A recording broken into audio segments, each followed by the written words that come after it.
Today's panel is all about big data solutions. What are the specific pain points, customer problems that are being solved, how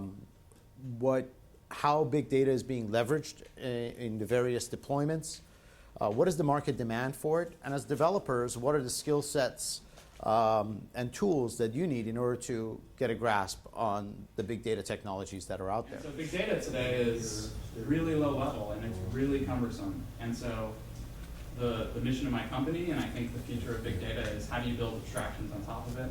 How do you make it more consumable by kind of the physical developers? How do you give people an environment? How do you give people user interfaces and tools, plugins, things that make the development of these applications much, much easier?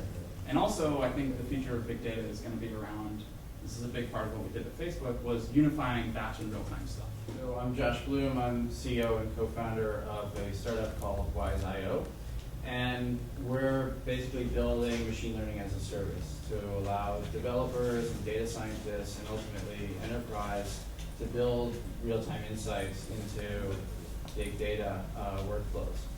I think the important thing in my view of big data, sort of coming from the astronomy world, I'm a professor at Cal, and I've been doing big data before it was called big data. We have hundreds of gigabytes of images a night, and we needed to extract lots of insight out of those images. And we wound up realizing that some of the machine learning solutions we were applying were broadly applicable across multiple domains.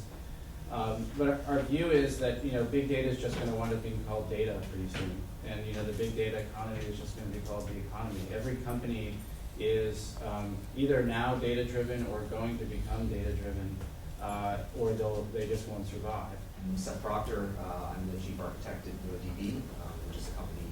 We've been developing a relational database that's designed to be cloud scale. We've been working on the project for about 5 years. It just went to GA a few weeks ago.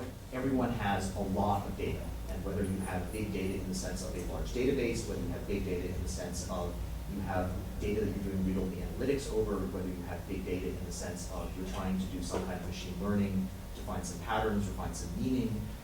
Everyone has large data sets, and as you add more and more tools to the problem, it becomes harder and harder. And so what our company is trying to do is take a slightly different approach, which is to say we'll take the traditional thing that people understand, which is relational, ACID, transactional systems, but we'll provide them in a way that they can do SQL in a traditional sense, like an OLTP type sense, but they can also work in a transactional sense with long-running transactions. You can work with large data sets, small data sets, but it's the same kind of theme that you just heard these two guys talk about, that is you have this increasing